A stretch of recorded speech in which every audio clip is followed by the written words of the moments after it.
Yung problema sa Prime Water, pakinggan nga natin. Ang dami kasing mamamayang Pilipino, mga boss chief amo, sir, yung nag-iiyakan. Biruin mo, akala ko mga mangilan-ngilang lugar lang, libo-libo lang.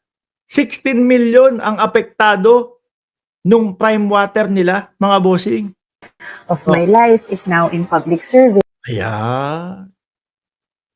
Ang buhay ni Camille Villar ay nasa public service na daw ho, mga bossing. Sabi ni Noel Bellarmino, kawawa naman si Madam Amy. Siya ang aming KB, chairman, noong okay siya dati. Pero ngayon, ewan ko ba kung ano ang nangyari sa kanya. Pinasok ng hangin ang ulo. Maka Duterte daw siya eh. Game. Concerns nila at yung mga issues nila sa mga kumpanya na ipinatatakbo ng ibang miyembro ng aking pamilya. At Kaso madam, sabi ng mga leader doon sa Bulacan, kumokontak daw sila sa inyo. Tapos ang sasabihin daw po nung Prime Water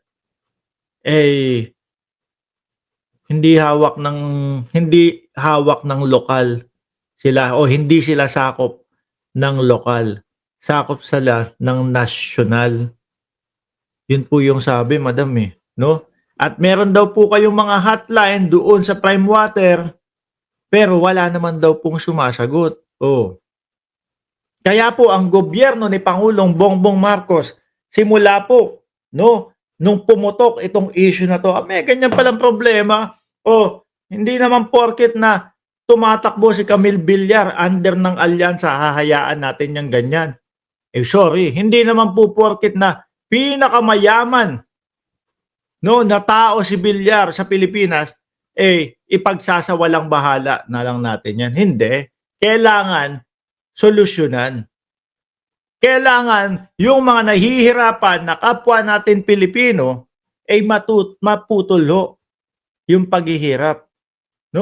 Yung mga nagugutom na mga DDS, kahit DDS pa yan, kailangan maibigay yung 20 pesos na bigas. Kaso nahinto. Hindi ho nahinto yun dahil palpak ha. Nahinto po yun dahil doon sa pang-i-issue ni Inday Sara Duterte. Kesyo daw gagamitin daw ho, mga kababayan, sa pagbili ng boto. Ayun, hinto. Kawawa ho ulit yung mga DDS na araw-araw naghahanap ng 20 pesos na bigas. Di po ba? So, ganun din ho sa Prime Water, mga kababayan. Kaya wag nilang sasabihin na, Mark, kasi naman timing na timing yung pagpapaimbestiga nila doon sa Prime Water. Saglit lang ho, mga kababayan. Ngayong nalaman ng gobyerno, natural lang ho, na gawan ng paraan agad yan at imbestigahan talaga agad yan upang mabilisan na maputol yung kalbaryo ng ating mga kababayan. Sinasabi ho nila, pabahay, yung kanilang plataforma de gobyerno para sa mamamayang Pilipino. Saglit. Bakit si Cynthia Villar kinokontra yung pabahay na gustong mangyari ni Risa Ontiveros? Sabi ni Risa Ontiveros, condominium unit yung gusto naming maibigay na mga pabahay sa kapwa natin Pilipino na kung sakali sila ay magbabayad ng 2,500 hanggang pwede pang bumaba ng 1,500. Ba't kinontra ni Cynthia Villar yun? Kayo dyan sa comment section, bakit ayaw ni Cynthia Villar yun, mga kababayan? Kasi para sa akin, okay yun. Maranasan nung mga kapwa nating Pilipino na naninirahan sa mga estero, naninirahan po sa mga gilid-gilid po ng mga ng mga tulay. Maranasan nila kung ano yung maayos na buhay, malinis na buhay. Siyempre, papasok sa isip nila, okay pala yung ganitong buhay. Ang sarap pala ng ganitong buhay. Malinis, nakakaligo ka, hindi do sa dagat, hindi do sa gilid ng ilog, nakakaligo ka ng mayroon kang sariling banyo. Dumudumi ka hindi doon sa gilid ng ilog.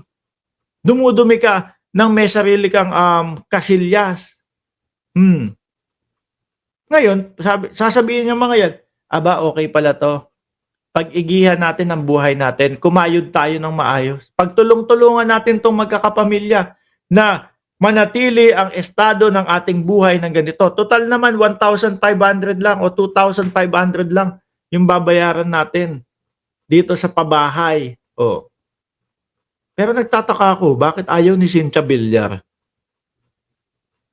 Hindi po ba? Si kapatid na Mark, hanggang ngayon no, tahimik. No? Yung tulay na bumagsak, dati build. Ngayon, no comment. Mas may komento pa ho sila, buong pamilya, sa pagkakaaresto kay dating Pangulong Duterte at pagdala po sa dahig.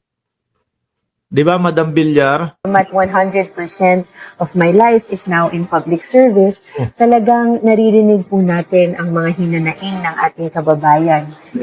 Ako po ay nagpapasalamat sa pag-endorse. Kailangan marinig nyo na agad yan. Hindi dahil isang araw na lang, botohan na, saka lang kikilos, saka lang magsasalita. Dapat pa ho, dati pa po, kasi ang dami nang nagrereklamo. Di ba, Jericel Puno, Kakamping Angeles, Pampanga, shout out po sa inyo. Sabi ni Victor Benjamin Brocoy Jr., gusto nila, sila lang ang kakabig. Sabi ni Ganing Artiola, malalaman natin bukas. Oh, di ba?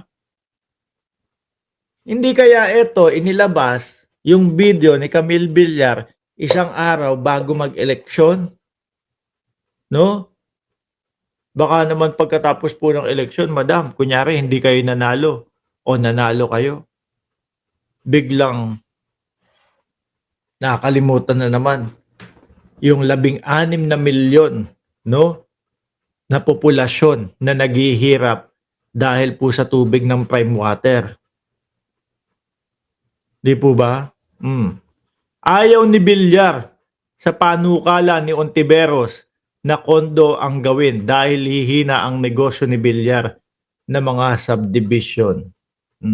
Sabi ni Cesar Barcarce, ayaw namin ng dinastiya. Sorry, madam. Bagsak eh. No po? Ayaw talaga ng bayan. Mga bossing. No? Nagsawa. Hello, Prime Water. Gising daw, sabi ni Milo Mill. Ngayon, mga bossing, ang tanong ho dyan, tatanggapin kaya ng bayang Pilipinas etong paliwanag ni Camille Villar?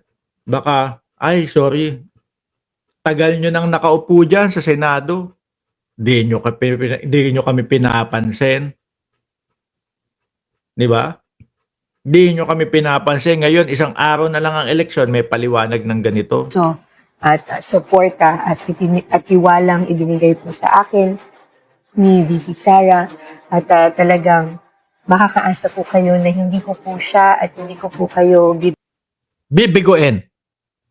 Yari. Alam na, mga kababayan. Siyempre, di ba? Kunyari, nanalo. Let's say, nanalo, mga bossing. Ngayon, magiging judge to. Magiging judge si Camille Villar, no? Sa impeachment ni Inday Sara Duterte. Narinig niyo yung sinabi? VP Sara, makakaasa po kayo, hindi ko kayo bibiguin dahil binigyan niyo ako ng tiwala. Alam na! Di ba? Ramdam mo na agad. Parang Robin Padilla lang din ho yan, mga bossing. No po? Yung tipong si Robin Padilla, nakaboto na kahit wala pa. Nagsabi na, nahaharangan ko ang impeachment kahit wala pa. Yun po ba dapat? Di po ba dapat, mga kababayan, babase po sila sa investigasyon, babase po sila sa mga dokumento, babase po sila sa mga ebidensya, babase po sila kung ano yung ididepensa ng bawat panig. at saka sila boboto. Wala pang ganun. Si Robin Padilla, haharang na daw sa impeachment. Eto, nagpapahiwatig na, mga kababayan. Nagpapahiwatig na BP Sara, hindi kita bibiguin. Siyempre, ilan ba kailangan maging boto ni Inday Sara Duterte para hindi ma-impeach? Siyam ba? Kung di ako nagkakamali. Kaya ho si BP Sara, mga kababayan, dati yung sinasabi niya na hindi ako mag-endorso ng mga senador. Ngayon po talagang gumagapang na ho Ginagapang niya po yung mga senador nila, yung Duterte plus tubol. Yung tubol daw ho, si Villar at si Amy Marcos. Kailangan makakuha ng siyam na kandidato na papabor po doon sa impeachment niya na hindi siya ma-impeach. Di po ba? Oo.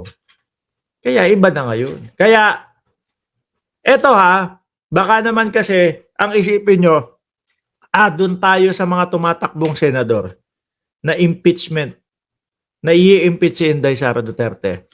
Wag ganun ang isipin nyo. Isipin nyo is tutulong pa din, no, sa gobyerno ng Pilipinas at talagang may maitutulong. Kasi meron dyan, mga kababayan, meron pong mga tumatakbo na sa pagkasenador. Although, pro-impeachment sila. Kaso, dati pa, alam natin, makabundok sila. O baka madali po tayo nun. No? Bukod sa pro-impeachment, tutulungan si Pangulong Bongbong Marcos sa pag-angat po ng Pilipinas, mga kababayan. Okay? Wag lang puro impeachment. Kailangan pagkatapos nun, tutulungan si Pangulong Bongbong Marcos sa pag-angat ng Pilipinas.